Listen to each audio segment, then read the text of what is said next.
सलाम दोस्तों, मैं इरफान रही और मैं हूं आज यहाँ ओखला में जनाब हाजी इस्लामुद्दीन सैफ़ी साहब के घर पर। और यहाँ पर मिल्लत सैफ़िया कमेटी के कुछ अहदेदारान मौजूद हैं। आइए इनसे क्यों ना बात कर लें। हमारे साथ बीच में तशरीफ़ फरमाए जनाब हाजी इस्लामुद्दीन सैफ़ी साहब, आपका बहुत बहुत इस्तकबाल हमारे चैनल कुतुब मेल पर। साथ में हमारे जनाब नफ़ीस बेगाना साहब जो कि मशहूर शायर भी हैं और मुफ़क्किर मिल्लत भी हैं, आपका ही बहुत बहुत शुक्रिया जनाब।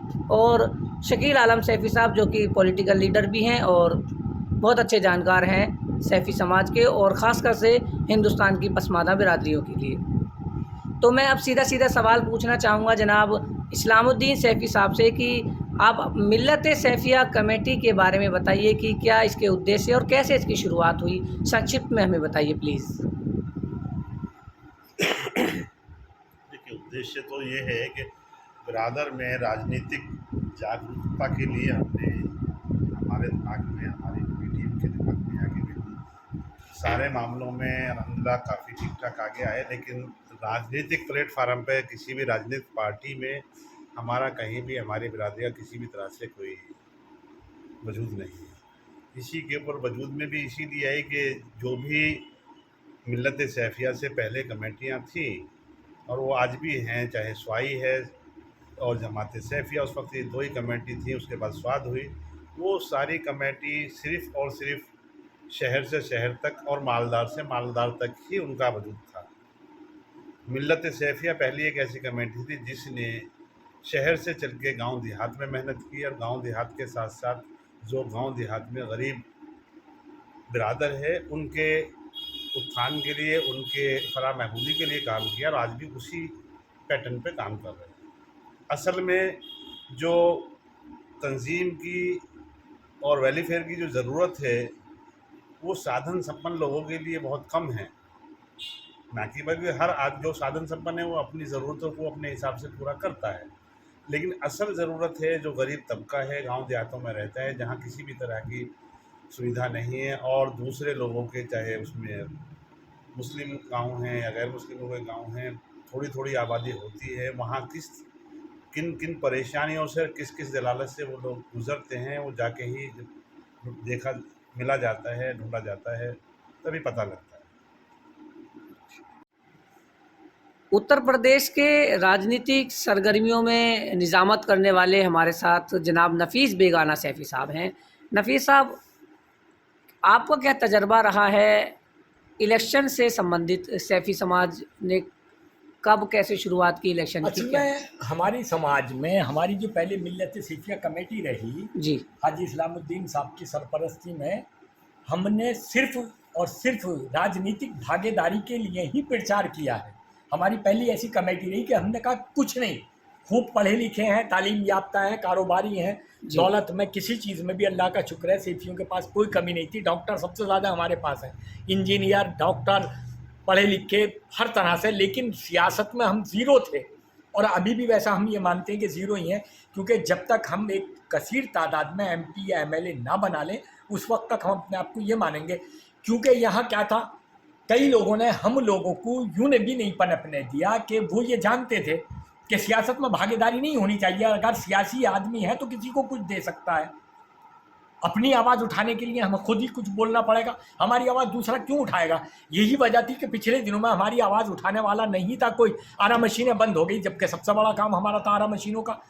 उसमें उन्होंने ये नहीं कहा था कि आरा मशीनें बंद हों, आरा मिल बंद हुई थी, उन्होंने मशीनें बंद करवा दी। हमने कई अपने कायदों से लोगों से कहा जा करके कि भाई आप इसमें ये आरा मशीन के लिए जो हुक्म है ये नहीं है, सरकार का जो आदेश है वो ये था कि आरा मिल, जो बड़ी मिल कहलाती थी, जो बड़ी बड़ी वो थी, वहाँ पर जहाँ लकड़ी बहुत कटती थी, ये छोटी नहीं थी, इससे काश्तकार को भी नुकसान होता, किसान के लिए एक सरमाया होता था, थोड़े बहुत पेड़ लग रहे हैं, कहीं ज़रूरत पड़ी तो उसने काट लिया, आज सबको परेशानी। तो ये हमारी आवाज़ उठाने वाले ना होने की वजह से थी। हम कहते हैं कि अपनी आवाज़ खुद उठाओ और अपने लिए यानी कि जो ऑर्डर हुआ था वो आरा मिल बंद करने का, लेकिन सियासत के तहत कोई कहने वाला नहीं था, तो आरा मशीनें बंद करवा दी, आरा मशीनें भी बंद करवा दी, ये भी बंद करवा दी, इसका कोई दखल नहीं था जबकि, तो हमारी आवाज़ नहीं उठाने वाला था। आज अभी माननीय योगी जी ने फिर आरा मशीनों के लाइसेंस इशू किए हैं और बड़ी तादाद में आरा मशीन नए लाइसेंस इशू हो रहे हैं, फिर मशीनें चलेंगी, ये भी एक वो रहा है। तो नफीस साहब, मिल्लत सैफिया कमेटी का क्या रोल रहा या कैसे इसकी बुनियाद डली, क्या इसके बारे में बताइए आप। ये इससे पहले जो हमारी थी, यहाँ हमारी बिरादरी दो समाजों में बटी हुई है।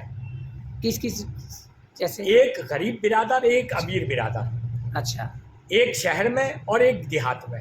ठीक है। जबकि हमारी बड़ी तादाद जो है वो देहात में रहती, क्योंकि अभी तक हमारी तादाद का लोगों को पता ही नहीं था। आज अगर किसी पूरे एक गांव भी, अगर किसी पूरे गांव में एक घर भी किसी मुस्लिम का, तो वो ज़्यादातर सेठियों के होते थे। हम लोहार बड़ी लोहे लकड़ी का काम करने वाले जो सेठी हैं वो थे।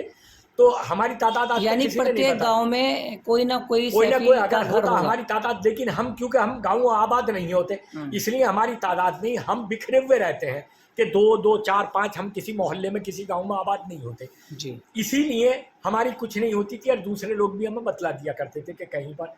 हमने जब से पहली बार ये हाजी इस्लामुद्दीन साहब हमारे साथ पहले ऐसे अध्यक्ष थे कि इन्होंने कहा कि नहीं, साल में एक प्रोग्राम होता था, सेफी डे का प्रोग्राम दिल्ली में हो गया और उसके बाद बस कुछ नहीं। आज हम गांव-गांव जाते हैं, बड़ी मीटिंगें की, एक महीने में 2-2 मीटिंगें की, साल में 4-4, 5-5 मीटिंगें की। अच्छा। और इसके अलावा हमने यही कहा कि भाई कहीं ना कहीं हो, क्योंकि आज हमारे साथ कई चीज़ें होती हैं कि हम जिस बात को सोच रहे हैं कि अगर हम किसी से ये कहें कि भाई तुम्हें कुछ नहीं मिल रहा, हम ये कहते हैं कि नहीं, सबको सबकी क़यादत सब करने वाले हों। आज किसी की ज़रूरत नहीं है। हम ये कहते हैं कि हमारे पीछे भी कोई मतलब, हम भी किसी के नहीं, सबकी अपनी क़यादत होनी चाहिए। और अगर होती है तो इसमें कोई भी परेशानी नहीं है। सियासत में भागीदारी जब तक नहीं होगी, आपकी बात कोई उठाने वाला नहीं होगा और फिर आप कुछ भी हो जाए।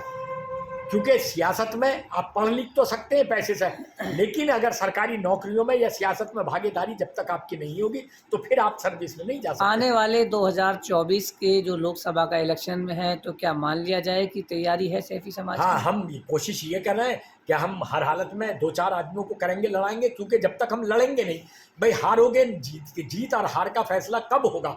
जब आप बाजी लगाओगे जब ही तो होगा। जब खड़े ही नहीं होगे तो फैसला कैसा होगा?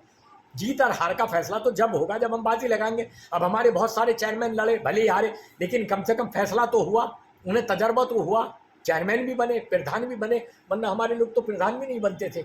अब से पहले कुछ भी नहीं था कि चलो इन्हें बना दो, उन्हें बना दो। आज हम ये कोशिश करते हैं कि लड़ना चाहिए और पार्टी को सपोर्ट करना चाहिए। आज हमारे बहुत सारे लोग हैं, अभी हमारे ये बीजेपी में बैठे हैं, ये बीजेपी के अंदर हैं, हर पार्टी के अंदर हैं। जैसे और रहते थे वैसे हम भी रहते हैं।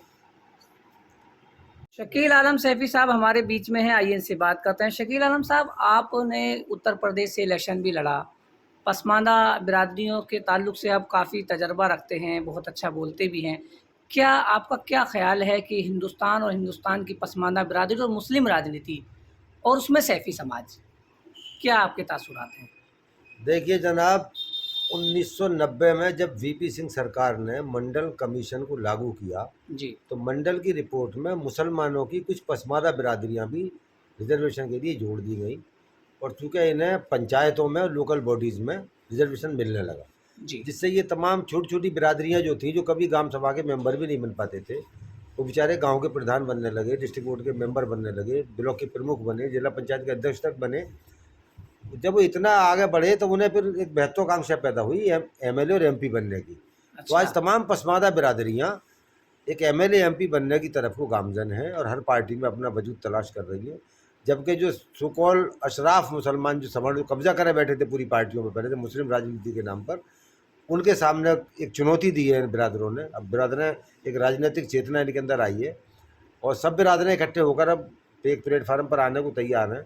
उसमें ख़ास करके सैफ़ी का रोल इसलिए कि सैफ़ी एक ऐसी बिरादरी है जो बग़ैर पढ़ा हुआ भी एक पढ़ा लिखा जैसा होता है। ये बड़ी काबिल बिरादरी बनाई है अल्लाह ने, पहले से बड़े हुनरमंद होते हैं ये लोग, इसलिए सियासी एतबार से भी इनके अंदर जो चेतना आई है तो दूसरी बिरादरियों से कहीं आगे हैं ये आज इस चेतना में, इसमें जैसे राजनीतिक चेतना में।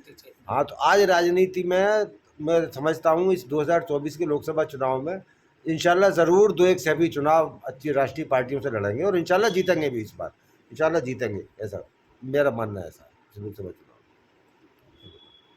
बहुत बहुत शुक्रिया। Subscribe now and press the bell icon. Never miss an update.